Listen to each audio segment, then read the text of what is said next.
Lembro daquele dia como se fosse ontem, mesmo tendo passado 7 anos. 7 anos desde que entrei no nosso quarto, meu e do James, e encontrei a lingerie dela escondida entre os lençóis. Não era qualquer lingerie, era cara, do tipo que o James nunca poderia pagar com o salário de contador, do tipo que eu nunca usaria mesmo. Deus, eu era tão ingênua. Olhando para trás, todos os sinais estavam lá. As noitadas no trabalho, as viagens de negócios repentinas, o jeito como o telefone dele ficava misteriosamente silencioso sempre que eu entrava no quarto. Mas sabe o que dizem sobre o amor? Ele cega. E eu estava completamente, absolutamente cega. O meu nome é Carrie Donovan. Eu era Carrie Mitchell naquela época, casada com James Mitchell há 8 anos quando meu mundo implodiu. Nós nos conhecemos na faculdade, a típica história. Ele era bonito, carismático, tocava guitarra nas festas. Eu era séria, sempre estudando. Mas, de algum jeito, ele me notou. Casamos logo depois de nos formarmos, compramos uma casinha nos subúrbios de Boston e começamos a planejar o nosso futuro. Filhos, progresso na carreira, todo o pacote do sonho americano. Amor, estou de saída, jantar com a conta dos Thompson, ele disse naquela noite, beijando-me na testa. Não me espere acordada. Lembro-me de ter assentido, até sorrindo. Eu confiava nele completamente. Isso é o que mais me dá arrepios agora. Como eu sorri enquanto ele saía pela porta para encontrar com ela. Eu só encontrei a lingerie porque estava trocando os lençóis, fazendo uma faxina de primavera, se é que dá para acreditar. Eu estava literalmente renovando a cama do nosso casamento enquanto ele estava. Deus, ainda não consigo dizer isso sem me sentir mal. Sentei-me ali, segurando aquele pedaço de renda preta com as mãos trêmulas, e de repente, tudo fez sentido. As cobranças inexplicáveis no cartão de crédito, o leve cheiro de perfume desconhecido, o súbito interesse dele em entrar em forma, o jeito como ele se tornará tão crítico comigo, com a minha aparência, com a minha comida, com o jeito que eu dobrava as malditas camisas dele. Liguei para minha irmã Leia. Ela veio imediatamente. Talvez haja uma explicação, ela disse, mas os olhos dela mostravam que nem ela acreditava. Confrontei ele quando chegou em casa à meia-noite. O rosto dele, nunca vou esquecer. Não era de choque nem negação, era de resignação, como se estivesse quase aliviado por finalmente estar tudo exposto. Quem é ela? Exigi. Ele olhou para o chão, depois finalmente para mim. O nome dela é Vanessa. Vanessa. Ela é uma cliente. Há quanto tempo? 6 meses. 6 meses. Meio ano de mentiras. Centenas de momentos em que ele poderia ter me contado a verdade, mas escolheu não fazer isso. Você a ama? Perguntei, a minha voz quase um sussurro. O silêncio dele foi a resposta. Expulsei ele naquela noite. Fiz as malas dele sozinha. Joguei-as no nosso jardim da frente. Os vizinhos viram. Eu não me importava. Minhas mãos se moviam mecanicamente, recolhendo os pertences dele, enquanto ele pedia desculpas, dizendo que não era o que tinha planejado, como se isso tornasse tudo melhor. Ela é mais nova? Perguntei enquanto ele carregava o carro. Ele hesitou. Sim. Bonita. Carrie, não me responda. Sim, ele disse baixinho, mas não é por isso.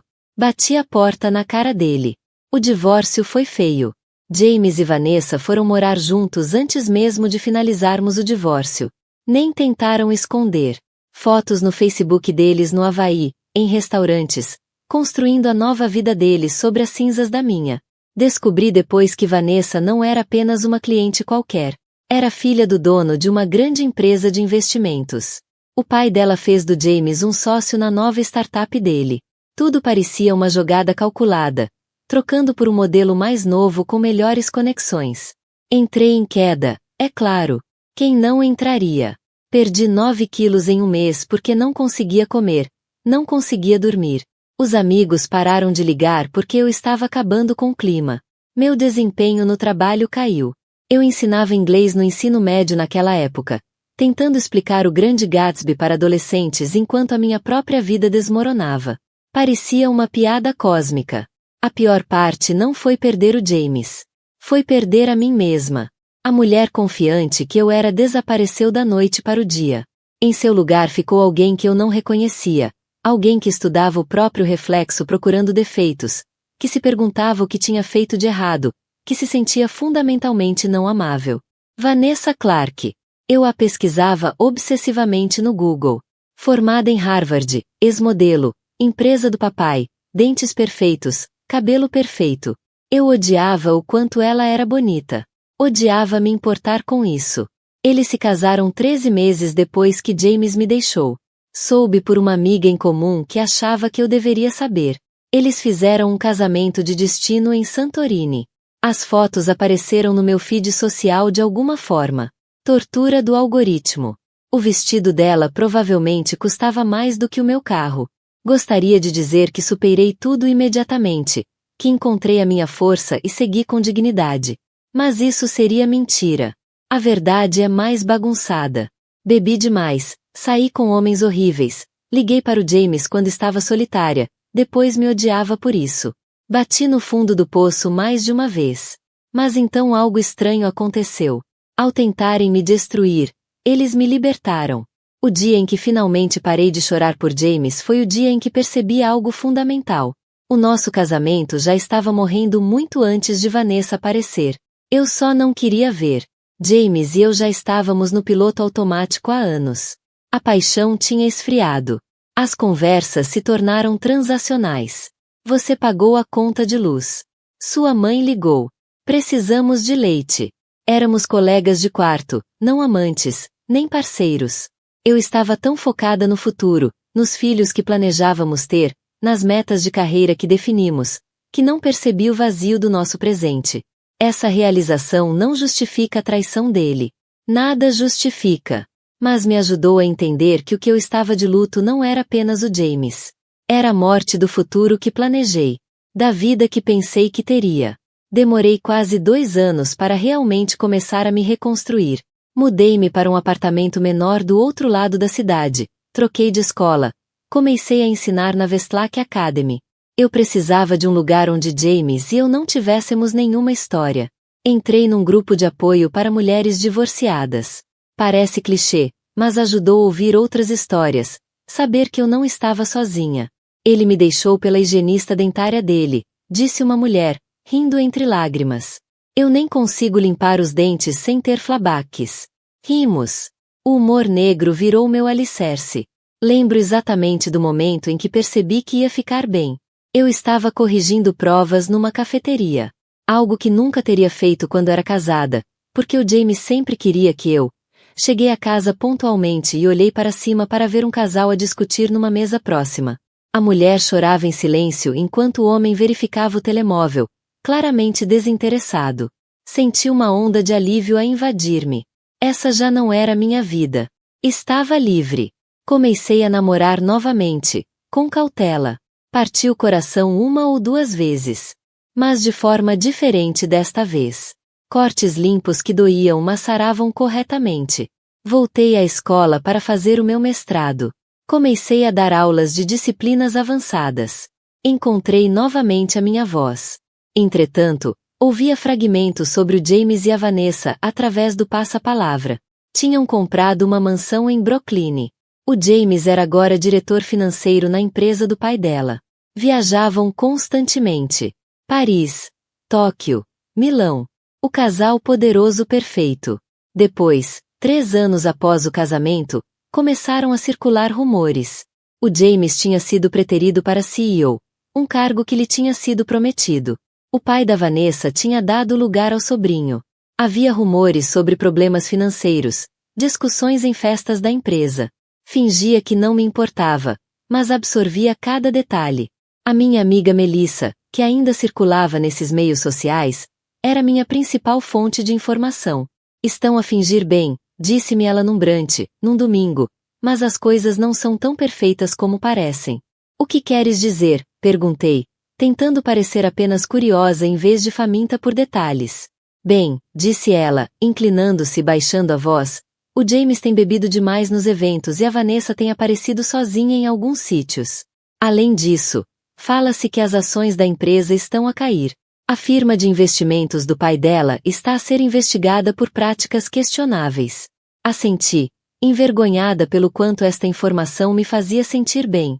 Não devia importar-me, mas importava. A parte mais engraçada, acrescentou a Melissa, bebendo seu mimosa, é que ela parece achar que foste tu que orquestraste tudo. Eu quase me engasguei com a minha tosta de abacate. Aparentemente, o James disse-lhe que prévias à queda deles.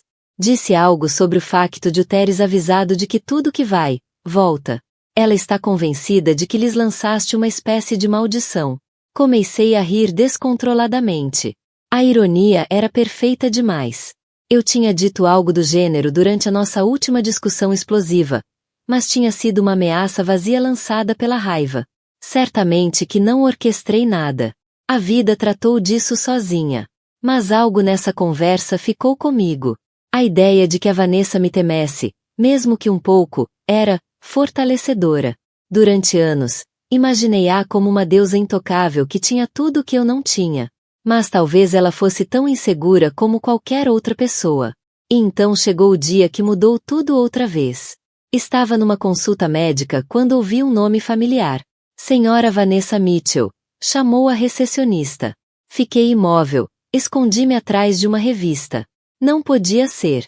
Mas quando espreitei por cima das páginas brilhantes da People, lá estava ela. Vanessa Clark Mitchell. Em carne e osso. Com um aspecto ligeiramente menos polido do que nas fotos do Instagram, mas ainda assim bonita. Ela não me viu. Observei enquanto era conduzida para uma sala de exames, com o coração a bater com força. Mesmo médico, mesmo edifício. O universo tinha um sentido de humor retorcido. Considerei sair, remarcar, mas algo me manteve colada à cadeira. Talvez curiosidade, ou a estranha sensação de que aquele momento era de algum modo significativo. Quando chamaram o meu nome, caminhei com pernas trêmulas até a consulta. A doutora Lavigne, minha ginecologista há uma década, cumprimentou-me calorosamente. Kerry, como estás? Já passou algum tempo. Sorri com rigidez. Estou bem. Ocupada com o trabalho. Sabes como é. A consulta decorreu normalmente até ao fim, quando a doutora Lavigne fazia anotações no meu ficheiro. Oh, vi outra paciente que mencionou conhecer-te, disse ela casualmente. Vanessa Mitchell. Disse que costumavam ser amigas. Amigas. A audácia dessa mentira fez-me rir alto, assustando a doutora Lavigne. Desculpe, disse eu. Nós não éramos exatamente amigas. Ela é casada com o meu ex-marido.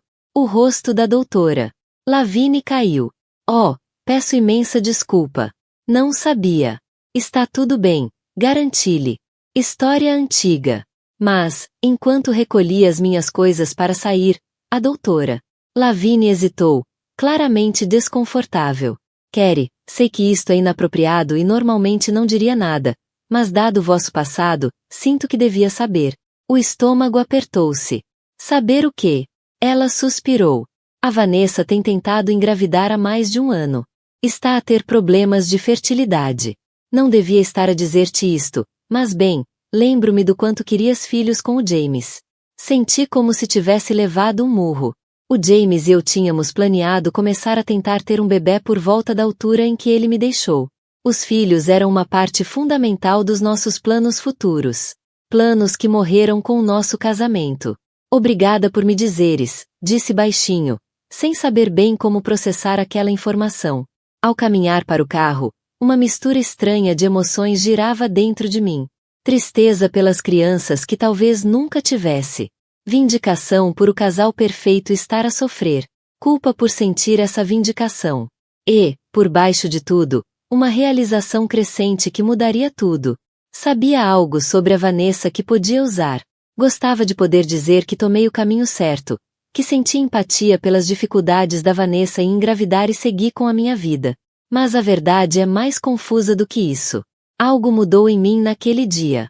Durante anos, fui a vítima nesta história. Aquela que foi magoada, abandonada, substituída. Mas de repente, tinha poder. A informação é poder, como se costuma dizer. Não sabia imediatamente o que faria com aquele conhecimento, mas comecei a prestar mais atenção à vida do James e da Vanessa outra vez. Não de forma obsessiva, como antes, mas estrategicamente. Criei uma conta separada no Instagram para seguir a Vanessa sem ela saber. Reaproximei-me de amigos em comum que circulavam nos mesmos meios sociais. Mantive os ouvidos atentos. O que descobri pintava um retrato interessante. A Vanessa tinha se transformado da despreocupada outra mulher para uma desesperada aspirante à mãe. O Instagram dela tornou-se um santuário de bebés de outras pessoas. Publicava artigos sobre tratamentos de fertilidade. Começou um blog de estilo de vida materno, apesar de não ser mãe. Teria sido triste, se não fosse tão irônico. A mulher que roubou o meu futuro estava agora a ver o futuro desejado dela escapar-se. O James, por sua vez, parecia cada vez mais ausente das fotos dela. Quando aparecia, tinha um ar cansado, distraído. O menino de ouro estava a perder o brilho. Eu também me foquei na minha vida. Não estava apenas a recolher informações. Estava a reconstruir-me. Terminei o meu mestrado. Fui promovida a chefe de departamento em Westlake. Comecei a namorar um homem bondoso e atencioso chamado Elliot, que era cirurgião pediátrico. O contraste entre ele e o James era gritante. O Elliot ouvia de verdade quando eu falava, apoiava minha carreira, tratava-me como igual. Pareces diferente ultimamente, comentou a minha irmã Leia durante o jantar, numa noite. Mas, não sei, confiante. Sorri. Sinto-me diferente. Como se finalmente tivesse superado tudo com o James. Que bom, disse ela, erguendo o copo. A deixar o passado para trás. Toquei o meu copo no dela sem mencionar que não estava exatamente a deixar o passado para trás. Estava a preparar-me para o confrontar nos meus próprios termos. A oportunidade surgiu mais cedo do que esperava. Recebi um convite para a gala de angariação de fundos da Westlake Academy, um grande evento na comunidade educativa de Boston. Como chefe de departamento, era esperado que eu comparecesse. O que não esperava era ver os nomes do James e da Vanessa na lista de doadores. Por que estariam eles envolvidos com a Westlake? Perguntei à minha colega Patrícia, tentando manter a voz casual. Oh, não soubeste.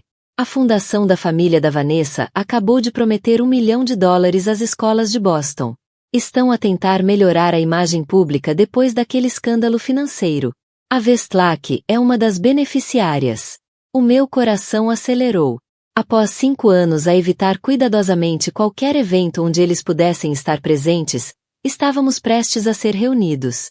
Considerei desistir, alegando doença, mas depois pensei, não. Este é o meu território, a minha escola, a minha conquista.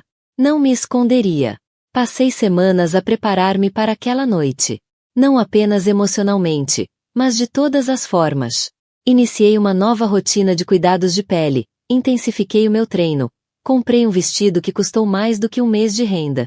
Um vestido azul meia-noite que me fazia parecer saída de um ecrã de cinema. Queria parecer bem-sucedida, confiante, completamente superada do James Mitchell. Na noite da gala, o Elliot não pôde comparecer. Tinha uma cirurgia de emergência. Parte de mim ficou aliviada. Queria enfrentá-lo sozinha. Estás deslumbrante, sussurrou a Patrícia quando entrei no salão do hotel. Como uma pessoa completamente diferente da Carrie que começou na Westlake há 5 anos. Ela tinha razão. Eu era diferente. A mulher que chorava no chão da casa de banho tinha desaparecido. No lugar dela estava alguém mais forte. Alguém que se tinha reconstruído, peça por peça. Vi-os imediatamente. O James de smoking, mostrando sinais de uma cintura a engrossar que o fato caro não conseguia esconder totalmente. E a Vanessa, ainda bonita, mas mais magra do que nas fotos, com uma qualidade frágil no sorriso. Estavam rodeados pelo superintendente e pelos membros do conselho, claramente a desempenhar o papel de benfeitores generosos. Circulei pela sala, evitando deliberadamente o canto deles. Que me vissem primeiro. Que viessem até mim. Funcionou. Estava a conversar com um grande doador quando senti uma presença ao meu lado. Virei-me e vi o James ali parado, com uma expressão mista de surpresa e algo mais. Arrependimento. Talvez. Carrie, disse ele, a voz estranhamente formal. Uau. Estás incrível. James, respondi friamente. Obrigada. Já passou algum tempo. 5 anos, disse ele, Como se eu não soubesse exatamente quanto tempo tinha passado desde a nossa separação. Não sabia que trabalhavas na Westlake. Sou chefe do departamento de inglês, disse, sem conseguir esconder uma nota de orgulho na voz. Vai fazer 2 anos agora. Ele assentiu, claramente desconfortável. Isso é ótimo. Mesmo ótimo. E continuas na Clark Investments. O sorriso dele vacilou ligeiramente. Na verdade, comecei a minha própria firma de consultoria no ano passado. Mais independência. Tradução: tinha sido despedido ou forçado a sair da empresa do sogro. Interessante. Que bom para ti, disse com um sorriso que não chegou aos olhos. Ficamos em silêncio desconfortável até ele finalmente dizer: a Vanessa também está cá. Provavelmente vai querer cumprimentar-te. Duvidava muito disso, mas apenas assenti. Claro. Ele levou-me até onde a Vanessa estava com um grupo de membros do conselho.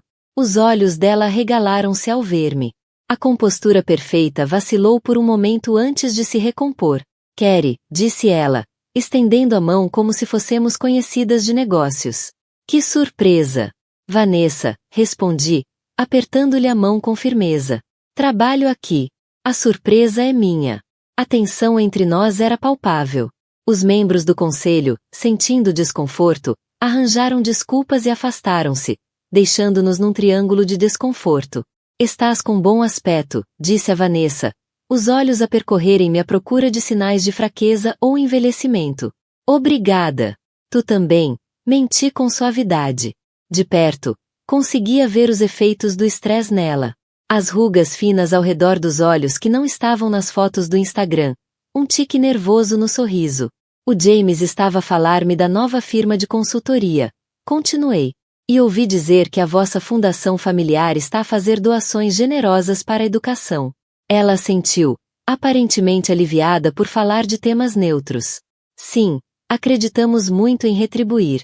Que admirável, disse eu, especialmente depois de tudo que aconteceu com a empresa do teu pai. O sorriso dela congelou. O James mexeu-se desconfortavelmente ao lado dela. Tem sido um tempo desafiante, admitiu ela com rigidez. Compreendo perfeitamente, disse eu, a voz carregada de falsa simpatia. A vida tem uma forma de nos surpreender, não tem? Um dia, tudo parece perfeito e no outro. Deixei a frase no ar. A cor desapareceu do rosto dela. Ela sabia que me referia a mais do que apenas os problemas comerciais do pai. Com licença, disse eu. Tenho de continuar a circular. Aproveitem a gala. Ao afastar-me, sentia os olhos deles nas minhas costas. Pela primeira vez em anos, eu tinha vantagem. E ainda não tinha terminado. Passei a hora seguinte a conviver com confiança com doadores e colegas, plenamente consciente de que o James e a Vanessa me observavam do outro lado da sala. Certifiquei-me de rir um pouco alto demais, de tocar nos braços das pessoas quando falava, de projetar uma aura de felicidade total. Que se questionassem. Que vissem o que tinham perdido, o que deitaram fora. Chegou a parte do jantar da noite e, por algum golpe cruel do destino, ou talvez planeamento deliberado por parte de um coordenador de eventos desavisado, fui colocada na mesma mesa que o James e a Vanessa. Longe o suficiente para não sermos forçados a falar diretamente, mas perto o suficiente para que cada reação, cada palavra, fosse visível. O superintendente fez um discurso a agradecer a fundação da família Clark pela generosa doação. A Vanessa sorriu rigidamente enquanto todos aplaudiam. O James parecia desejar estar em qualquer outro lugar. Quando os pratos foram retirados e as pessoas começaram a circular novamente entre as mesas, pedi licença para ir à casa de banho. Precisava de um momento sozinha para acalmar os nervos. Esta noite estava a ser mais emocionalmente desgastante do que antecipara. Estava a retocar o batom quando a porta da casa de banho se abriu de repente e a Vanessa entrou. Os nossos olhos cruzaram-se no espelho por um momento. Nenhuma de nós falou. Planeaste isto, não foi? Disse ela finalmente, a voz mal passando de um sussurro. Virei-me para ela. Planeei o quê? Exatamente. Estar aqui. Parecer assim. Fez um gesto vago na direção do meu aspecto. Sabias que íamos estar presentes. Ri-me, genuinamente divertida com a paranoia dela. Vanessa. Trabalho na Westlake há 5 anos. Esta gala acontece todos os anos. A vossa doação foi anunciada no mês passado. Se alguém planeou este encontro, não fui eu. Ela pareceu não se convencer. Mudaste. Isso costuma acontecer quando teu marido te deixa por outra mulher. Respondi com calma. Ou desmoronas, ou reconstróis. Eu escolhi reconstruir. Ela desviou o olhar, focando-se intensamente em lavar as mãos. O James não está feliz, disse de repente, como se as palavras lhe tivessem escapado sem querer. Ergui uma sobrancelha. E estás a dizer-me isso por quê? Não sei. Desligou a água com mais força do que o necessário. Talvez pensasse que te importavas. Deixei de me importar com a felicidade do James no dia em que ele escolheu a tua em vez da minha, disse, surpreendida com a minha própria calma. Mas estou curiosa. Por que é que ele não está feliz? Ele teve tudo o que queria. Tu, a carreira de sonho, a casa grande. Ela pegou numa toalha de papel, secando as mãos com precisão metódica. As coisas mudam. As pessoas mudam. Sim, concordei. Mudam mesmo. Ficamos em silêncio desconfortável até eu decidir correr o risco. Como vão os tratamentos de fertilidade? A cabeça dela levantou-se bruscamente, olhos arregalados de choque. Como é que? Temos o mesmo médico, disse simplesmente. A doutora. Lavigne mencionou que tens tentado. O rosto da Vanessa desfez-se por um momento antes de recuperar o controlo. Isso é uma violação de privacidade. Provavelmente. Concedi. Mas ela lembrou-se do quanto eu queria filhos com o James. Acho que sentiu que eu merecia saber. É por isso que estás aqui, exigiu a Vanessa, a raiva substituir o choque. Para te vangloriares dos meus problemas. Para dizeres a todos que a mulher que roubou o teu marido não lhe pode dar um filho. Estudei vendo pela primeira vez a mulher assustada por trás do exterior perfeito. Não, disse com sinceridade. Não estou aqui para te humilhar, Vanessa. Estou aqui porque esta é a minha escola, a minha carreira e a minha vida. A vida que construí depois de tu e o James terem destruído a minha antiga. Ela estremeceu com a franqueza das minhas palavras. Além disso, continuei, não preciso de contar a ninguém sobre os teus problemas de fertilidade. Tu praticamente já os anunciaste sozinha com todas aquelas publicações desesperadas no Instagram sobre futuras mamãs e clínicas de fertilização in vitro. Tens andado a espiar as minhas redes sociais, acusou ela. Encolhi os ombros. Digamos apenas que tenho estado informada. Vanessa pareceu desanimar, encostando-se ao lavatório. O que queres de mim, Carrie? Um pedido de desculpas. Vingança. O quê? Considerei cuidadosamente a pergunta dela. O que eu queria? Durante anos, fantasiei com confrontá-la, fazê-la sofrer como eu sofri. Mas ali, a olhar para ela, essa mulher que um dia me pareceu tão ameaçadora, tão superior, senti algo inesperado. Pena. Não quero nada de ti, disse finalmente. Só quero que saibas que não me quebraste. Achaste que estavas a fazer um upgrade quando escolheste o James. Que estavas a conseguir uma vida melhor, um homem melhor. Como é que isso está a resultar para ti? Ela não respondeu, mas o silêncio foi resposta suficiente. Pelo que vale, acrescentei, dirigindo-me para a porta, espero que consigas o teu bebê. A sério. Ninguém merece ter os seus sonhos arrancados. Eu sei bem. Deixei-a ali, parada, a olhar para mim com uma expressão que não consegui decifrar. De volta ao salão, avistei imediatamente o James no bar, a beber o que parecia ser um uísque duplo. Endireitou-se ao ver-me aproximar. Carrie, disse ele, a fala ligeiramente arrastada. A divertir-te. Na verdade, sim, respondi. Embora tenha acabado de ter uma conversa interessante com a tua esposa na casa de banho. Ele fez uma careta. O que é que ela disse? Não muito. Apenas que estás infeliz. James suspirou pesadamente, a olhar para o copo. Ela não devia ter dito isso. Não, não devia. Mas vocês os dois têm um histórico de fazerem coisas que não deviam. Ele olhou-me bruscamente, depois assentiu, num reconhecimento relutante. Mereço isso. Mereces muitas coisas, James. Mas, acima de tudo, mereces a vida que escolheste. Ficou em silêncio durante um longo momento. Cometi um erro, Carrie. Qual deles? Trair-me. Deixar-me. Casar com ela. Todos, disse ele baixinho. Pensei. Não sei no que pensei. Que a vida seria mais fácil com ela. Que as ligações do pai dela ajudariam a minha carreira. Que eu merecia mais do que aquilo que tínhamos. Senti uma estranha calma invadir-me. Depois de anos a perguntar-me o que lhe teria passado pela cabeça, de questionar o que eu poderia ter feito diferente, ali estava o James, finalmente a admitir a sua culpa. Sabes o que percebi, James? O nosso casamento não era perfeito. Talvez até estivesse a falhar antes da Vanessa aparecer. Mas, em vez de trabalhares nisso ou de saíres de forma honesta, escolheste o caminho dos cobardes. Ele não negou. E agora, continuei, estás preso num casamento em ruínas, com sogros que perderam o respeito por ti e uma esposa desesperada pela única coisa que, aparentemente, não consegues dar-lhe. O rosto dele empalideceu. Ela contou-te sobre os problemas de fertilidade. Não foi preciso. Como disse a ela, temos o mesmo médico. James esvaziou o copo, sinalizando ao barman para outro. Está a destruí-la. A destruir-nos. O pai dela culpa-me. Diz que deve haver algo de errado com o meu. Sabes? Mas já fomos ambos testados. Infertilidade inexplicada. Chamam-lhe. Senti uma pontada de pena, apesar de mim mesma. Lamento. Sei o quanto querias ter filhos. Ele olhou para mim com olhos azuis baços. Contigo. Carrie. Queria tê-los contigo. As palavras atingiram-me como um golpe físico. Por um momento, vislumbrei uma realidade alternativa. A vida que poderíamos ter tido. A família que poderíamos ter construído.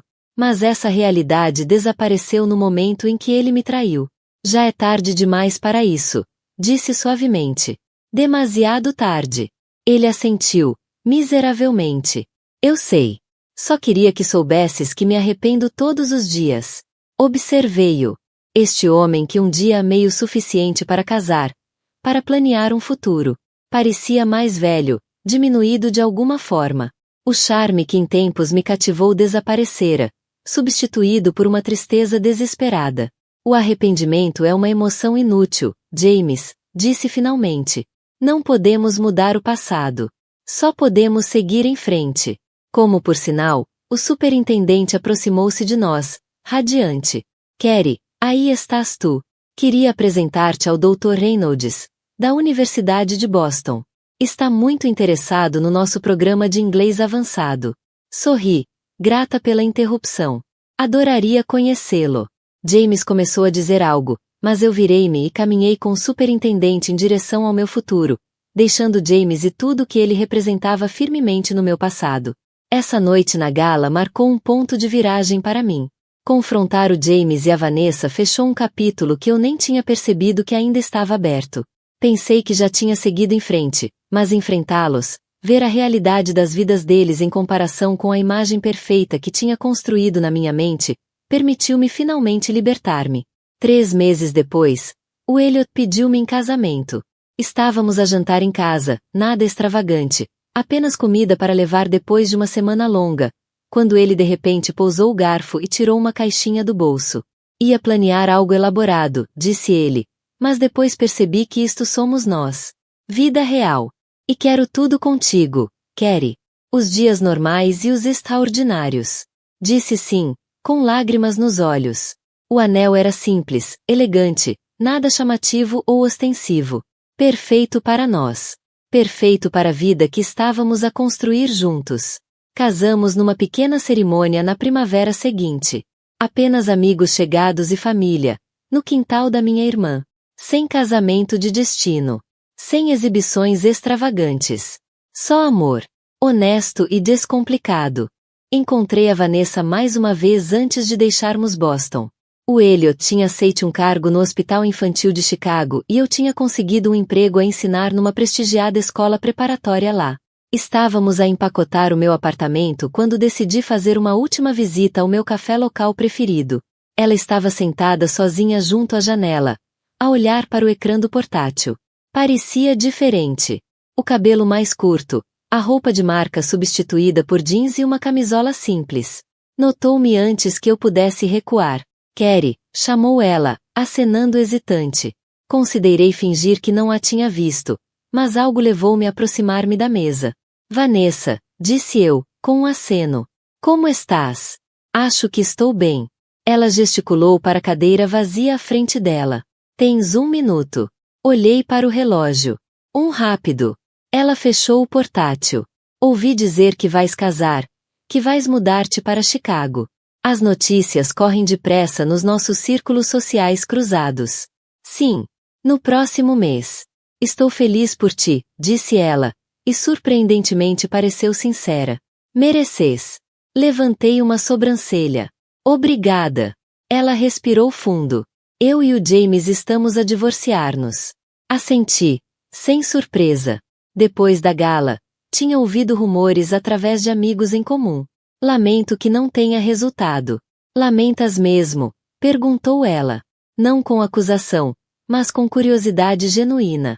Considerei a pergunta. Acho que sim.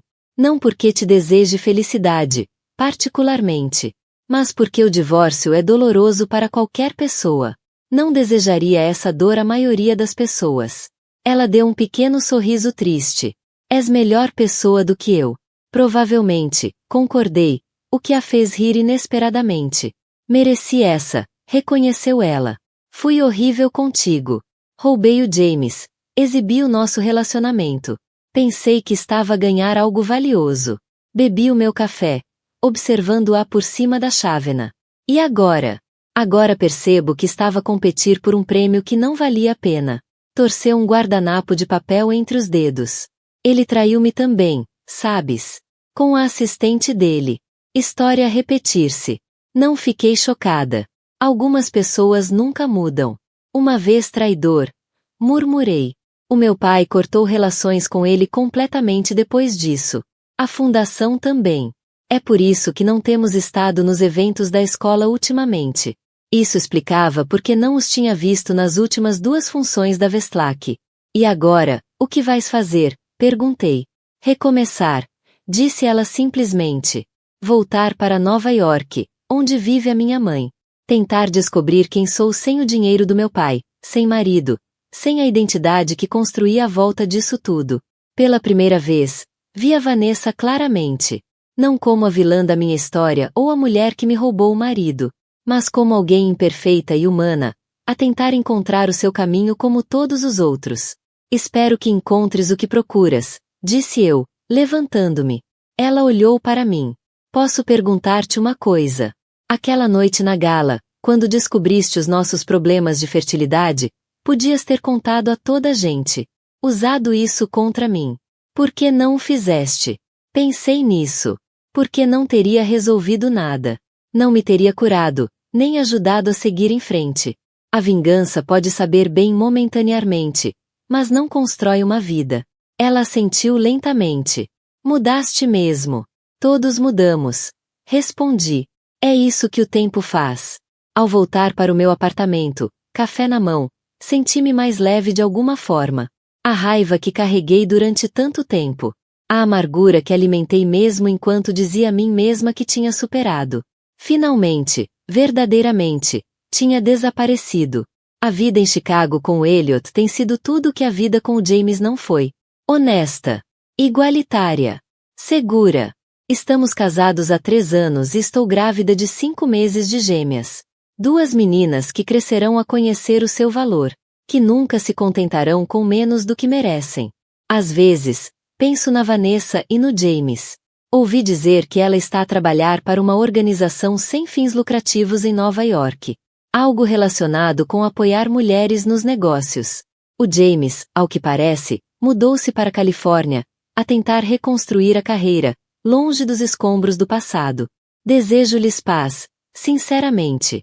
Não porque mereçam, mas porque aprendi que guardar ressentimento só magoa quem o guarda.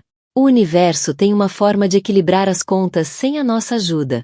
O James perdeu 2 boas mulheres por causa do seu próprio egoísmo. A Vanessa perdeu a vida que pensava ter garantido ao tomar o que não era dela. E eu, bem, perdi uma vida que não era para mim e encontrei uma que era. Às vezes, a maior vingança não é algo que se faz aos outros.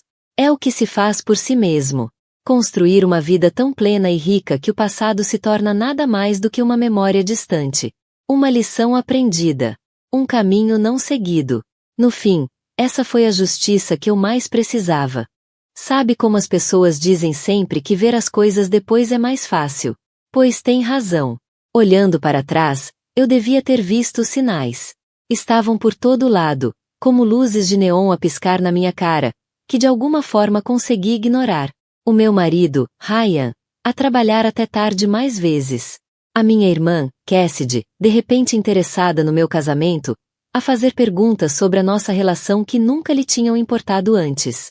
O modo como os dois olhavam para os telemóveis nos jantares de família, às vezes a sorrir exatamente ao mesmo tempo. Mas eu estava ocupada com a minha própria carreira, a construir a minha reputação no departamento de linguística da Universidade de Eastern Bay. Tinha passado lá 10 anos, a subir de adjunta para professora efetiva. Era respeitada. A minha pesquisa sobre padrões de comunicação intercultural estava finalmente a ser reconhecida. E eu pensei, Deus, eu fui tão ingênua. Pensei que tinha um marido que me apoiava e que compreendia as exigências da vida acadêmica. Era uma tarde de terça-feira em março quando tudo desmoronou. As aulas tinham sido canceladas devido a uma tempestade de neve inesperada e eu decidi ir para casa mais cedo. A nossa casa era uma charmosa colonial num bairro tranquilo, o tipo de lugar onde planeávamos criar filhos. Andávamos a tentar há 2 anos, sem sucesso, e os tratamentos de fertilidade estavam a ter um custo físico e emocional em mim. Lembro-me de chegar à garagem e ver o Honda azul da Cassidy estacionado na rua. Pensei que ela pudesse ter passado para ver como eu estava. Ela sabia da nossa última tentativa falhada de FIV e tinha sido surpreendentemente prestável. Isso devia ter sido a minha primeira pista verdadeira. Sinceramente, a Cassidy nunca tinha sido do tipo carinhoso. A casa estava silenciosa quando entrei. Demasiado silenciosa. Chamei por alguém, mas ninguém respondeu. Lembro-me de estar no hall de entrada, com a neve a derreter das minhas botas a criar pequenas poças no chão de madeira que tínhamos invernizado juntos no verão passado. Algo parecia errado. Eu sentia-o no estômago. Aquele sentimento de torção e afundamento, quando teu corpo sabe algo que a tua mente ainda não percebeu. Ao subir as escadas, ouvi uma gargalhada abafada. A gargalhada da minha irmã, vinda do nosso quarto. Talvez estejam a planear uma surpresa, pensei desesperadamente, agarrando-me a qualquer explicação que não fosse a óbvia. Mas, no fundo, eu já sabia. Empurrei a porta do quarto e lá estavam eles. O Ryan e a Cassidy. Na nossa cama. A nossa cama, aquela que o Ryan e eu tínhamos poupado durante meses para comprar quando nos casamos. Aquela onde eu chorava nos braços dele depois de cada teste de gravidez negativo. Eles não me notaram logo. Estavam demasiado enredados um no outro, literal e figurativamente. Bem, isto é interessante, disse eu, com a voz estranhamente calma, até para os meus próprios ouvidos. Eles saltaram como se tivessem sido eletrocutados. A cara do Ryan ficou branca. A Cassidy puxou os lençóis até ao queixo. Os meus lençóis. Os caros lençóis de algodão egípcio, em que eu tinha esbanjado para o nosso aniversário. Val. Começou Ryan, mas eu levantei a mão. Há quanto tempo? Perguntei. Eles olharam um para o outro, a ter uma daquelas conversas silenciosas que as pessoas têm quando estão íntimas há algum tempo. Isso, por si só, já era como uma segunda traição. Acabou de acontecer, disse a Cassidy, com a voz pequena. Ri-me então. Um som áspero, que nem parecia meu. Não, não acabou. Há quanto tempo? O Ryan sentou-se, a passar as mãos pelo cabelo. Um gesto que eu costumava achar encantador. Val, devíamos falar sobre isto quando estivermos mais calmos. Há quanto tempo? Fiquei surpreendida com a firmeza da minha voz. 2 anos, ele admitiu finalmente. Começou depois da tua primeira tentativa de FIV falhar. 2 anos. Enquanto eu enchia o meu corpo de hormonas, a andar na montanha russa emocional de esperança e desespero, o meu marido e a minha irmã estavam a ter um caso. 2 anos de jantares de família, festas de feriado, as minhas festas de aniversário. Tudo enquanto eles riam nas minhas costas. Eu não gritei. Eu não atirei nada. Limitei-me a acenar com a cabeça, virei-me e saí. Ouvi-os a chamar por mim, mas continuei a andar até ao carro. Conduzi até um hotel e fiz o check-in. E depois, sentada naquela cama genérica de hotel, a olhar para o quadro abstrato feio na parede, permiti-me desmoronar. Só por uma noite. Porque, na manhã seguinte, eu tinha um plano. Ou, pelo menos, o início de um. A coisa sobre a traição é que não parte apenas o coração. Reprograma o cérebro. De repente, as memórias que valorizavas ganham novos significados. Como o fim de semana em que o Ryan não pôde ir à celebração do aniversário dos meus pais porque estava sobrecarregado de trabalho no escritório de contabilidade. Entretanto, a Cassidy também cancelou, dizendo que tinha uma virose. Eu levei sopa aos dois depois, preocupada com o quão duro estavam a trabalhar. Passei uma semana naquele hotel, sem responder a chamadas nem mensagens. As mensagens do Ryan começaram em pânico, depois tornaram-se em desculpas, depois tornaram-se defensivas. Não foi planeado. Nunca quisemos magoar-te. Estavas tão focada em ter um bebê. Deixamo-nos levar. As mensagens da Cassidy eram piores. Desculpa, Val. És a minha irmã e eu amo-te. Foi um erro terrível. O Ryan e eu sabemos isso agora. Como se o arrependimento deles apagasse a traição. Como se dizer desculpa tornasse tudo certo, por terem dormido juntos na minha cama enquanto eu ia a consultas de fertilidade, a tentar formar uma família com um homem que dormia com a minha irmã. Eventualmente, voltei para casa. O Ryan tinha se mudado para o quarto de hóspedes. Um gesto de respeito que era quase risível na sua inadequação. Tivemos a conversa que se esperaria. Lágrimas. A frieza racional dele. A minha. Promessas de ir à terapia. De reconstruir. Acenei com a cabeça, deixando-o acreditar que eu estava a considerar. Preciso de tempo. Disse-lhe. Preciso de espaço para pensar. Ele concordou com entusiasmo, aliviado por eu não estar a expulsar imediatamente. O que ele não sabia era que eu já tinha tomado a minha decisão. Só precisava de pôr certas peças no lugar primeiro. 2 semanas depois do dia D, o dia da descoberta, como eu lhe chamava sombriamente na minha cabeça, recebi um e-mail que estava à espera, mas que quase já tinha esquecido. 6 meses antes, tinha me candidatado a um prestigiado cargo de professora visitante na Universidade de Cambridge, em Inglaterra. Era uma aposta arriscada, altamente competitiva, um compromisso mínimo de 3 anos, mas um marco de carreira para alguém na minha área. Mencionei-o ao Ryan quando me candidatei, mas ambos sabíamos que isso significaria grandes mudanças na vida, se acontecesse. Na altura, nem sequer tinha certeza de aceitar, se me fosse oferecido, por causa dos tratamentos de fertilidade e da nossa vida aqui. O Ryan pareceu prestativo, mas não preocupado, provavelmente porque achava que as hipóteses eram mínimas. Mas agora, ao olhar para o e-mail de aceitação, senti algo que não sentia desde o dia em que entrei no nosso quarto. Esperança. Uma saída. Um novo começo. Não contei ao Ryan imediatamente. Em vez disso, marquei uma reunião com a minha amiga advogada, Meredith. Encontramo-nos para tomar café num café longe do campus, onde ninguém nos reconheceria. Expus a situação.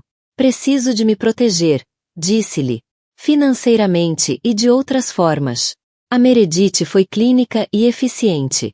A Pensilvânia é um estado de distribuição equitativa, o que significa que os bens conjugais serão divididos de forma justa, mas não necessariamente igual. Dadas as circunstâncias de infidelidade, é provável que obtenhas um acordo favorável. Acenei com a cabeça. A tomar notas. E se vendêssemos os nossos bens primeiro, liquidássemos tudo antes de eu apresentar o pedido? Ela levantou uma sobrancelha. A pensar num novo começo. Algo assim. Ela deslizou um cartão de visita pela mesa. Fala com a Diana. É consultora financeira especializada em planeamento de divórcio. Vai ajudar-te a pôr tudo em ordem. Durante o mês seguinte, recolhi informações metodicamente. A nossa casa tinha valorizado significativamente desde que a compramos há 7 anos. O 401k do Ryan tinha crescido de forma constante.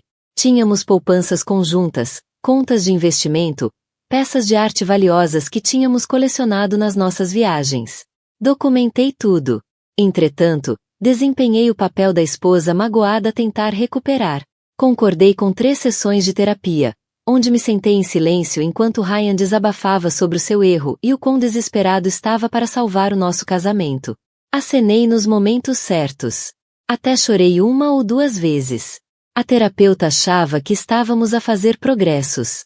Em casa, mantive uma distância cuidadosa. Não hostil. Apenas magoada e a processar. Demasiado magoada para intimidade, mas suficientemente cordial para que o Ryan começasse a acreditar que talvez pudéssemos realmente seguir em frente. A Cassidy era outra história. Recusei-me a vê-la ou a falar com ela, o que o Ryan aceitou relutantemente como razoável. O que ele não sabia era que eu tinha contratado um detetive privado para seguir. Tinha um pressentimento e precisava de confirmação. Demorou apenas 2 semanas para o detetive entregar. A Cassidy não estava apenas a ver o Ryan. Tinha outro homem também.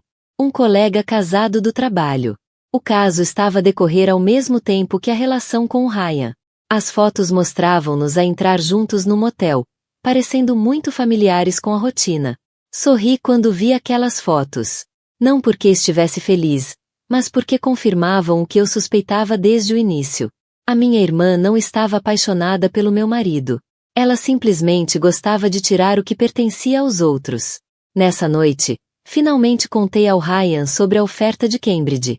Acho que devíamos considerar, disse casualmente durante o jantar. Um novo começo pode ser exatamente o que precisamos. Ele olhou, surpreendido. Queres dizer, os 2 mudarmos-nos para a Inglaterra? Acenei com a cabeça, dando um gole de vinho. 3 anos, no mínimo. Um novo ambiente. Longe das complicações. Pode ser bom para nós. Vi as rodas a girar na cabeça dele. Teria de deixar o trabalho no escritório de contabilidade, vender a casa, deixar os amigos, embora não dissesse em voz alta, arranjar forma de acabar com a Cassidy sem levantar as minhas suspeitas. Mas ele estava desesperado para salvar o nosso casamento. Ou pelo menos para evitar o prejuízo financeiro de um divórcio e a vergonha social de ser exposto como adúltero que dormiu com a irmã da mulher.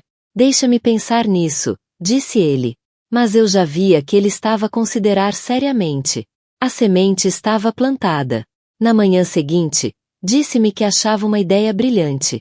Um novo começo. Exatamente o que precisávamos. Sorri e apertei-lhe a mão. Fico tão feliz que concordes. Assim que o Ryan concordou com a mudança, as coisas começaram a acontecer rapidamente. Aceitei o cargo em Cambridge, que vinha com um aumento substancial de salário e um subsídio de habitação. A universidade queria-me lá até o final de agosto para o semestre de outono, o que nos dava cerca de 3 meses para liquidar a nossa vida na Pensilvânia. Devíamos vender a casa, sugere. Os preços estão no ponto mais alto de sempre no nosso bairro. O Ryan concordou prontamente. A nossa agente imobiliária ficou radiante. Tinha tentado conseguir casas na nossa área durante meses. Prometeu uma venda rápida e bem acima do preço pedido. E o teu trabalho? Perguntei ao Ryan uma noite, com cuidado para manter o tom casual. Vais tentar arranjar algo remoto ou procurar novas oportunidades em Cambridge? Ele passou a mão pelo cabelo, aquele gesto nervoso que eu costumava achar encantador. Tenho pensado nisso. A minha empresa não tem ligações internacionais, mas pode ser uma boa altura para uma mudança, de qualquer forma. Posso levantar a minha parte no capital. Acenei com simpatia. Isso faz sentido. Um corte limpo. E, assim, o Ryan começou a desfazer os laços financeiros aqui. Exatamente como eu esperava. Negociou uma saída com sócios, convertendo seu capital na firma de contabilidade. Em dinheiro, era uma quantia substancial. Ele estava com eles há 12 anos e tinha acumulado um valor significativo. Entretanto, eu estava ocupada com os meus próprios preparativos. Seguindo o conselho da Diana, abri novas contas individuais em bancos que não tinham ligação com as nossas instituições financeiras atuais. Pesquisei regulamentos bancários internacionais e implicações fiscais para americanos a viver no estrangeiro. A nossa casa foi vendida dentro de uma semana por $75 acima do preço pedido. Os compradores queriam fechar rapidamente, o que se ajustava perfeitamente ao meu calendário. Começamos a empacotar, a separar uma década de bens acumulados. Precisamos mesmo de levar todas estas coisas? Perguntei, apontando para os nossos móveis. A habitação em Cambridge será mobilada e enviar tudo custaria uma fortuna. O Ryan concordou que vender a maior parte das nossas coisas fazia sentido. Podemos usar o dinheiro para montar a nossa nova vida, disse ele. Cada fim de semana tornou-se numa purga. Vendas de bens, listagens online, doações. A nossa bela casa colonial foi se esvaziando gradualmente, assim como a vida que tínhamos construído. Sentia-me estranhamente desligada a ver tudo ir embora. A mesa de jantar onde tínhamos dado tantos jantares. O sofá em L onde passamos preguiçosas manhãs de domingo. As estantes que o Ryan construiu para minha coleção acadêmica. Nada disso parecia importar mais. À medida que se aproximava a data de fecho, mudamo-nos para um aluguer de curta duração. Um apartamento mobilado que parecia apropriadamente transitório. O produto da venda da casa foi para nossa conta conjunta, juntamente com a parte do Ryan na sociedade. Os números eram substanciais, representando anos de trabalho árduo e investimento. Durante todo este processo, mantive a minha postura fria e racional. Nem demasiado entusiasta, nem demasiado afastada. Apenas uma mulher a lidar com dificuldades conjugais enquanto se preparava para uma oportunidade de carreira significativa. O Ryan parecia aliviado com a minha praticidade. Provavelmente pensava que a distância física da Cassidy me estava a ajudar a curar. Na realidade, eu estava simplesmente a executar o meu plano com precisão metódica. Cerca de 6 semanas antes da nossa partida planeada, mencionei casualmente ao Ryan que devíamos atualizar os nossos documentos legais. Vamos viver num país estrangeiro, apontei. Devíamos garantir que tudo está em ordem. Testamentos, procurações, esse tipo de coisas. Ele concordou sem hesitação. Recomendei usar os serviços jurídicos da minha universidade, gratuitos para o corpo docente muito mais simples do que contratar um advogado por conta própria. Eles tratam de relocalizações internacionais o tempo todo, expliquei. Saberão exatamente do que precisamos. Na realidade, eu já tinha consultado a Diana, que me tinha colocado em contato com uma advogada especializada. Juntas, preparamos um conjunto de documentos que pareciam normais, mas continham cláusulas cuidadosamente redigidas que me dariam controle exclusivo sobre os nossos bens. As procurações eram particularmente importantes. Incluíam disposições que me permitiriam agir de forma independente relativamente às nossas finanças, assim que estivéssemos no estrangeiro. Quando chegou o momento de assinar, organizei para que o notário da universidade viesse ao nosso apartamento. Apresentei ao Ryan uma pilha de documentos, explicando brevemente cada um, como me tinham orientado. Este é para assuntos bancários, permite que qualquer um de nós possa gerir as contas enquanto nos instalamos, disse, apontando onde ele devia assinar. Este é para gestão de propriedades ou investimentos que decidirmos manter aqui. O Ryan assinou sem ler as letras pequenas. Confiava em mim. A ironia não me passou despercebida. À medida que cada documento recebia o carimbo notarial, senti uma estranha mistura de vingança e tristeza. Esta não era a pessoa que alguma vez imaginei tornar-me. E, no entanto, aqui estava eu, a orquestrar um elaborado plano de fuga financeira. Entretanto, a Cassidy tinha tentado contactar-me, várias mensagens, chamadas, até uma carta manuscrita a pedir desculpa e a implorar para conversar. Mantive o meu silêncio, o que claramente a perturbou. Chegou mesmo a aparecer no meu gabinete no campus uma vez, mas eu já tinha avisado a segurança para não a deixar entrar. O que ela não sabia era que eu tinha arranjado uma forma de, acidentalmente, encontrar-me com a esposa do amante casado dela num café. Uma conversa casual. Alguns comentários estratégicos sobre os meus próprios problemas conjugais. E uma menção cuidadosamente cronometrada de ter visto o marido dela com uma mulher no Marriott às quintas-feiras. Não mencionei especificamente a Cassidy. Não precisava. Limitei-me a plantar a semente da suspeita e deixá-la crescer. 2 semanas antes do nosso voo marcado para a Inglaterra, todas as peças estavam no lugar. A nossa casa estava vendida. Os nossos bens, liquidados. Os nossos ativos, consolidados e documentados. A papelada legal, completa. E o Ryan não fazia ideia do que estava para vir. Então veio o momento por que eu esperava. O meu detetive privado entregou um último conjunto de fotos. A Cassidy, com ar desolado, a discutir com o amante casado à porta da casa dele, enquanto a esposa dele observava da entrada. O caso tinha explodido espetacularmente, exatamente como eu tinha calculado. Nessa noite, disse ao Ryan que precisava de voar para Cambridge mais cedo para tratar da nossa habitação e montar o meu gabinete. Ele ficou desiludido, mas compreensivo. Eu trato de tudo aqui e encontro-te lá dentro de 2 semanas. Como combinado, disse, beijando-me na testa. Sorri e disse-lhe que ia sentir a falta dele. Foi a última mentira que precisei de contar. Na manhã da minha partida, tudo parecia irreal. O Ryan levou-me ao aeroporto, ajudou com a bagagem e falava sobre o quanto estava orgulhoso de mim, como este novo capítulo seria empolgante para nós.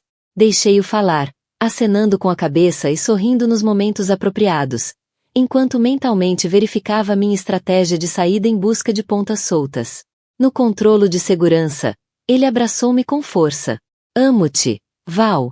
Sei que cometi um erro terrível, mas vou passar o resto da minha vida a compensar-te. Olhei nos olhos dele, aqueles olhos azuis familiares que eu outrora pensava conterem apenas verdade, e disse, eu sei que vais. Ele pareceu encorajado com essa resposta, confundindo-a com perdão. Com um último beijo, viu-me passar pela segurança, acenando até eu desaparecer de vista. Assim que virei a esquina, tirei o telemóvel e enviei um e-mail previamente redigido para uma lista muito específica de destinatários. O e-mail continha fotos selecionadas do Ryan e da Cassidy juntos, juntamente com uma explicação digna sobre por que estava a deixar o país e o meu casamento. Enviei-o para os nossos amigos mais próximos, os pais do Ryan, que sempre me trataram como uma filha, os 2 irmãos dele, e mais importante, os seus sócios de negócios. Não enviei aos meus pais nem a outros familiares. Já tinha falado com eles em privado. Não fiz isto por vingança. Fiz porque recusei deixar o Ryan controlar a narrativa. Recusei ser retratada como a esposa acadêmica fria que abandonou o marido por uma carreira. A verdade precisava de ser conhecida e eu precisava de ser a pessoa a contá-la. A minha ação seguinte foi ligar para o banco. Usando a procuração que o Ryan tão gentilmente assinou, transferi a totalidade das nossas contas conjuntas. O valor da venda da casa, a parte dele na sociedade, as nossas poupanças, para as minhas novas contas individuais. Deixei exatamente $10 na conta conjunta, o que me pareceu simbolicamente apropriado, $1 por cada ano de casamento. Depois desliguei o telemóvel e embarquei no meu voo para Londres. Não liguei o telemóvel novamente até estar instalada no apartamento fornecido pela Universidade em Cambridge no dia seguinte. Quando fiz, começou o dilúvio. Mensagens e chamadas do Ryan, evoluindo da confusão para o pânico e depois para a raiva. Val, alguns dos nossos amigos receberam um e-mail estranho teu. Liga-me. O banco diz que há um problema com as nossas contas. Estás a tratar disto desde Inglaterra. Que raio? Valerie. Onde está o nosso dinheiro? Não podes fazer isto. É ilegal. Vou chamar um advogado. Também havia mensagens de amigos, a expressar apoio e choque. A mãe do Ryan deixou uma mensagem de voz em lágrimas, dizendo que estava de coração partido, mas compreendia por que eu tinha de partir. O sócio dele enviou um e-mail severo, afirmando que, à luz das informações recentes, estavam a rever os termos do acordo de saída dele por possíveis infrações éticas. Deixei o Ryan ferver durante 24 horas antes de finalmente lhe ligar. Eram 3 horas da manhã no fuso horário dele quando a minha chamada o acordou. Onde raio está o nosso dinheiro? Exigiu de imediato, com a voz rouca de sono e raiva. O nosso dinheiro está exatamente onde deveria estar, respondi calmamente. A salvo de alguém que traiu todos os votos que alguma vez me fez. Não pode simplesmente. Na verdade, posso. Consulta os documentos que assinaste, Ryan, particularmente as cláusulas 16 a 24 da procuração. Elas dão-me total autoridade para proteger os nossos bens conjugais em caso de infidelidade comprovada. Houve silêncio. Depois, o som de papéis a serem remexidos. Conseguia imaginá-lo a vasculhar freneticamente os documentos que nunca se deu ao trabalho de ler. Isto não vai aguentar, disse por fim. Mas a voz dele carecia de convicção. Nenhum juiz vai. Talvez. Talvez não. Mas quanto tempo queres lutar por isto? Quanto mais queres gastar em honorários legais? Quanta mais humilhação pública consegues aguentar? Fiz uma pausa para deixar aquilo assentar. E lembra-te. Tenho documentação do teu caso de 2 anos com a minha irmã. Tenho provas da tua crueldade emocional durante os meus tratamentos de fertilidade. Tenho testemunhas de caráter em abundância. Mais silêncio. Quase conseguia ouvi-lo a calcular as opções e a perceber que não tinha nenhuma viável. Por quê? Perguntou finalmente, com a voz mais fraca agora. Podia simplesmente ter me pedido o divórcio. Por que tudo isto? Rime. Um som sem humor. Porque tu e a Cassidy não tiveram apenas um caso, Ryan. Roubaram-me anos de vida. Anos em que acreditei num futuro que nunca ia acontecer. Anos de tratamentos dolorosos, esperança e desilusão. Viste-me sofrer e usaste isso como desculpa para dormires com a minha irmã. Por isso, sim, fiquei com o nosso dinheiro. Considera pagamento pelos serviços prestados. Vou encontrar-te, ameaçou fracamente. Vou a Cambridge e o quê? Criar um incidente internacional. Assediar uma docente de uma das universidades mais prestigiadas do mundo. Não me parece. Mantive a voz firme. É o seguinte que vai acontecer. Vais aceitar que o nosso casamento acabou. Vais assinar os papéis do divórcio que o meu advogado te vai enviar para a semana. E vais seguir com a tua vida. Com o que resta dela. Não tenho mais nada, gritou ele. Tiraste tudo. Não tudo, corrigi. Deixei-te $10. E ainda tens a Cassidy, certo? A tua alma gêmea. A mulher pela qual valeu a pena destruir o teu casamento. Fiz uma pausa. Ah! Espera! Esqueci-me de te contar. Talvez queiras falar com ela. A última vez que soube, ela estava a ter alguns problemas no relacionamento dela. Consegui ouvir a respiração dele mudar enquanto assimilava a implicação. O que fizeste? Sussurrou ele. Eu não fiz nada. A Cassidy conseguiu isso sozinha. Pergunta-lhe sobre o Thomas Greenfield. Pergunta-lhe há quanto tempo anda a dormir com ele. Pergunta-lhe por que é que a esposa dele estava a tirar-lhe a roupa para o relvado da frente na semana passada. Ouvi um som engasgado que podia ter sido um soluço ou uma gargalhada. Adeus, Ryan, disse baixinho. Espero sinceramente que tu e a Cassidy encontrem a felicidade juntos. Merecem-se um ao outro. Desliguei e bloqueei o número dele. Mais tarde, naquele dia, recebi uma única mensagem de um número desconhecido. Presumivelmente o Ryan a usar o telemóvel de outra pessoa. Continha apenas 4 palavras. Ela também me traiu. Sorri para o meu telemóvel, sentindo um peso a ser levantado que nem sequer sabia que carregava. Estava feito. O plano tinha funcionado na perfeição. Nessa noite, caminhei pelas ruas históricas de Cambridge, passando por edifícios que estavam de pé há séculos. Estudantes apressavam-se, imersos em conversas sobre filosofia, literatura e ciência. Começou a chover ligeiramente, mas não me importei. Pela primeira vez em meses, sentia-me limpa, lavada, nova. Tinha a minha carreira. Tinha segurança financeira. Tinha um futuro inteiramente construído por mim. E o Ryan e a Cassidy. Eles tinham exatamente o que mereciam. Um ao outro. Pelo menos até inevitavelmente se traírem mutuamente também. Isso foi há 18 meses. A vida em Cambridge superou as minhas expectativas em todos os sentidos. A minha investigação sobre padrões de comunicação intercultural ganhou atenção internacional e fui convidada para palestrar em conferências por toda a Europa. O diretor do meu departamento já deu a entender que irão oferecer-me uma posição permanente quando meu cargo de professora visitante terminar. O divórcio foi finalizado 6 meses depois de eu ter deixado Ryan. Ele tentou contestar os acordos financeiros, mas o advogado dele acabou por o convencer de que a combinação dos documentos assinados e o pesadelo de relações públicas de lutar contra a ex-mulher por dinheiro depois de atrair com a irmã dela tornava isso uma batalha perdida. Ele assinou os papéis e desapareceu da minha vida. Ouvi fragmentos sobre ele através de amigos em comum que ainda mantém contato. Depois que parti, ele foi viver com a Cassidy, uma decisão mais por necessidade financeira do que por amor, suspeito. Esse arranjo durou apenas 3 meses antes de implodir espetacularmente. Aparentemente, é difícil construir confiança sobre uma base de traição mútua. Quem diria? O Ryan acabou por encontrar trabalho numa firma de contabilidade muito mais pequena, com corte salarial substancial. A Cassidy, pelo que sei, foi despedida do seu cargo depois de o escândalo com um colega casado se tornar do conhecimento público. A última vez que eu vi, tinha se mudado para o Arizona para recomeçar. Nenhum dos dois me contacta mais, o que é o melhor. Quanto a mim, construí uma nova vida aqui. Cambridge combina comigo. O ambiente acadêmico, a história, o sentido de fazer parte de algo duradouro. Fiz amizades entre os docentes e até comecei a namorar recentemente. Um professor de literatura chamado Oliver, que se especializa em poesia americana e me faz rir de uma forma que eu tinha esquecido que era possível. O Oliver conhece a minha história. Contei-lhe tudo no nosso terceiro encontro, querendo honestidade total desde o início. Ele ouviu sem julgar. E depois disse algo que nunca vou esquecer. O que te aconteceu foi terrível. O que fizeste em resposta foi justiça criativa.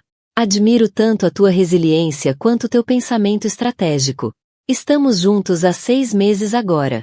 Ainda é recente, ainda está a desenvolver-se, mas parece honesto de uma forma que o meu casamento com Ryan nunca foi, mesmo no início. O Oliver e eu somos transparentes um com o outro. Ambos estamos cautelosos com compromissos depois de traições passadas, mas também estamos dispostos a tentar. Às vezes pergunto-me se devia sentir culpa pela forma como lidei com Ryan, ficar com quase todo o nosso dinheiro, expor publicamente o caso, orquestrar o colapso da sua reputação profissional. Estas não são ações que a antiga Valeria teria considerado. A mulher que fui antes de entrar naquele quarto teria ficado horrorizada com o que acabei por fazer. Mas essa mulher morreu naquele dia. A pessoa que emergiu dessas cinzas teve de se proteger, porque mais ninguém o faria. Não me arrependo, nem do planeamento, nem da dissimulação, nem da frieza calculada da minha vingança. O que por vezes lamento é a perda da pessoa que poderia ter sido, se essa traição não tivesse acontecido. Há uma suavidade que desapareceu de mim agora. Uma disposição para ser vulnerável que não tenho a certeza se alguma vez voltará completamente. O Oliver compreende isso.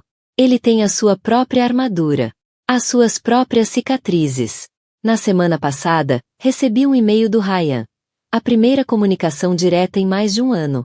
Quase o apaguei sem ler, mas a curiosidade venceu. Era surpreendentemente breve.